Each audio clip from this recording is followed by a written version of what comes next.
लोकप्रिय अंतर्मनाचा वेध घेणारे news channel star city one. राज्यातील आणि देशातील राजकीय घडामोडी पाहण्यासाठी आणि इतरही बातम्या पाहण्यासाठी सबस्क्राइब करा स्टार सिटी वन। तो काय आता तो बोलेल त्याला काय अर्थ आहे का? काय मी कोणालाच घाबरत नाही आणि मराठा समाज सुद्धा माझ्या बरोबर आहे तिथे। फक्त असं आहे की अगोदर पहिल्या दिवशीच माझं ठरल्यानंतर एक महिना जो आहे ते वाटाघाटीमध्ये जे गुऱ्हाळ चाललं ते मला काही पसंत नव्हतं। मी काय घाबरून माघार घेतलं?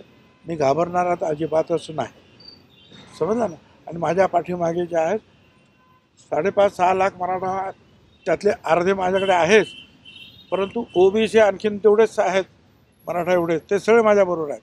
आदिवासी 3 लाख बरोबर आहेत, आमचे दलित समाज 2 लाख आहे, मुस्लिम समाज 2 लाख आहे, परत उच्चभ्रू आहे आणि इतर जे ज्यांना नाशिकचा विकास पाहिजे आहे ते माझ्याबरोबर आहे। सहजच 2 लाखाने मी निवडून येत होतो आरामामध्ये। पण असं आहे ना की ते मान सन्मानाने होत नसेल आणि माझ्यामुळे जर